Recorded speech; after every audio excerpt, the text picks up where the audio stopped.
The key wouldn't turn. I stood in the hallway of my own apartment at 2 in the morning, duffel bag digging into my shoulder, jet-lagged and half-dead from 31 hours of travel, and the lock that had opened for me 1,000 times suddenly refused to move. Someone had changed it.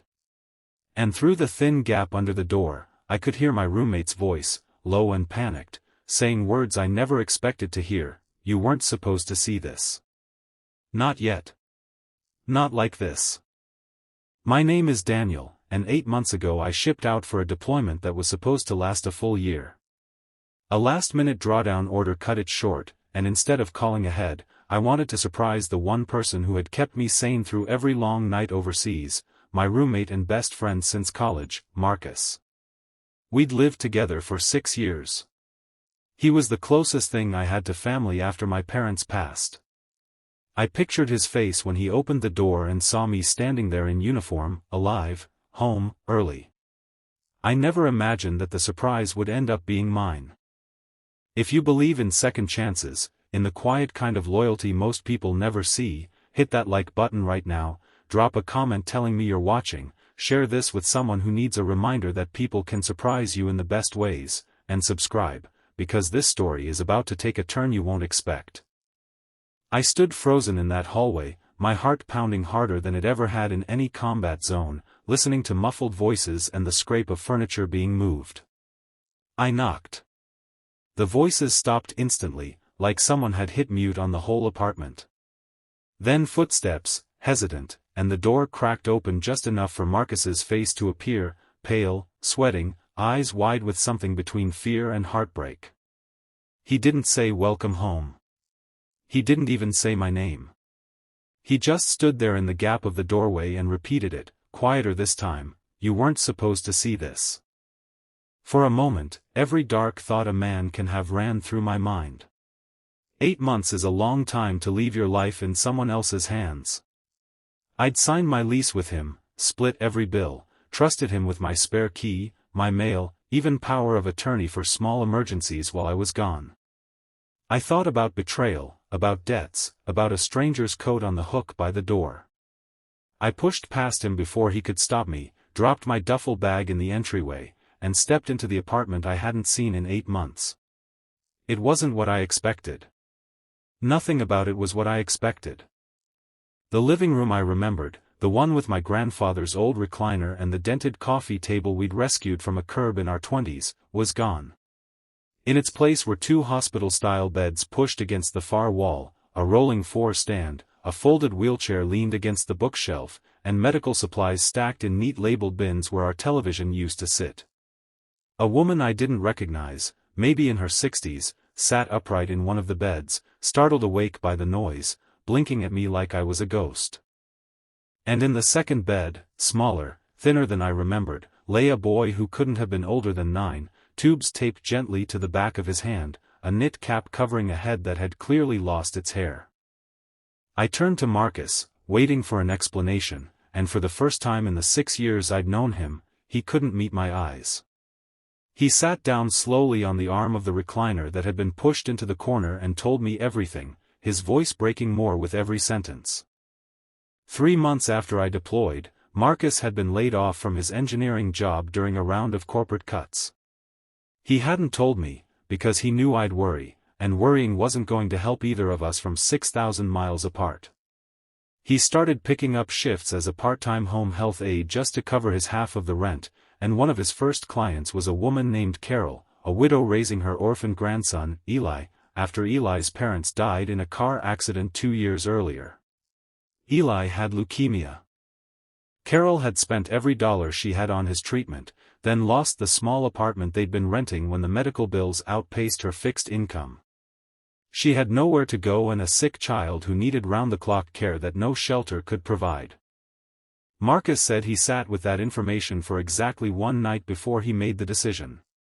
He moved Carol and Eli into my room, the one I still paid rent on, the one that was sitting empty while I was overseas, because he couldn't stomach the idea of a 9-year-old with cancer sleeping in a car. He slept on the couch. He used part of his own savings, and quietly, part of the rent money I'd been sending him every month for my share of the apartment, to help cover what Carol's insurance didn't, because he told himself he would find a way to pay it all back before I ever came home and noticed. He'd been terrified of this exact moment, the moment I found out he'd let strangers move into the room I paid for without asking me, the moment I'd feel used, or betrayed, or both. I want you to imagine standing in a doorway looking at your best friend, a man who gave up his own bed, his own privacy, and his own money, not for glory, not for anyone to see, but because he genuinely could not walk past a dying child and do nothing. That is the moment my anger disappeared completely and something else took its place, something I didn't have words for yet. Carol started apologizing before I even said a word, gathering the blanket around Eli like she expected me to throw them both out onto the street that very night.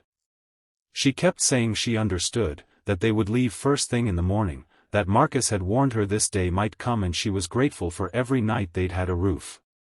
Eli, still half asleep, asked in a small voice if I was the soldier Marcus talked about, the one in the pictures on the wall. He said Marcus told him stories about me every night before his treatments, said I was fighting overseas so kids like him could grow up safe, and that when I came home I was going to be so happy he got to meet me. A 9-year-old boy fighting for his own life had been finding comfort in stories about a man he'd never met, a man who had no idea he even existed. I didn't sleep at all that first night home.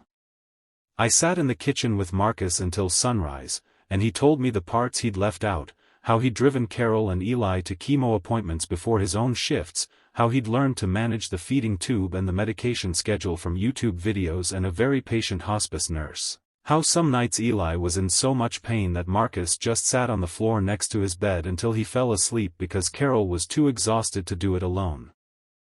He'd been living 2 full lives at once, mine and his, holding an apartment together, holding a dying stranger's family together, and never once asking for anything in return.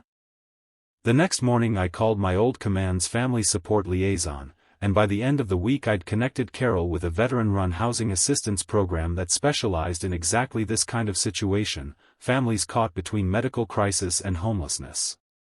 Within a month, Carol and Eli had transitional housing near the hospital, fully covered, with Eli's treatment team just a 15-minute drive away instead of across town on 2 buses. I paid Marcus back every dollar he'd quietly spent from what should have been his own half of the rent, though he fought me on it the entire time, insisting he hadn't done it to be repaid.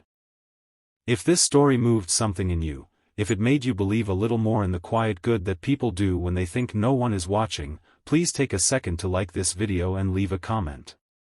It genuinely helps this story reach more people who need to hear it today. Eli finished his final round of chemotherapy 11 months later. Marcus and I were both there, along with Carol, when the doctor told them the scans were clean. Eli asked if Marcus could be there when he rang the bell in the hospital hallway, the one they let kids ring when treatment ends, and Marcus stood right beside him with his hand on the boy's shoulder, crying harder than I'd ever seen him cry in 6 years of friendship. I stood a few steps back, filming it on my phone so Eli would have it forever, thinking about how close I came to walking into that apartment 8 months earlier and letting anger win before I even knew the whole story. Before I close this out, I want to ask you something. If you've ever had a moment where you almost judged someone before you understood what they were carrying, drop a comment below and tell me about it. I read every single one, and I think stories like that deserve to be told too. Marcus still lives with me. Carol and Eli visit most Sundays, and Eli calls Marcus his other uncle now, no hesitation, no explanation needed. I came home from deployment early expecting a quiet reunion with my best friend, and instead I found out what kind of man he really was when he thought no one would ever know. Some people save lives with training and equipment and orders from command. Others do it quietly, on a second-hand couch, at 3 in the morning, asking nothing in return. I got back from deployment early and walked in on the most important thing my roommate had ever done, and I will never stop being grateful that I got to see it.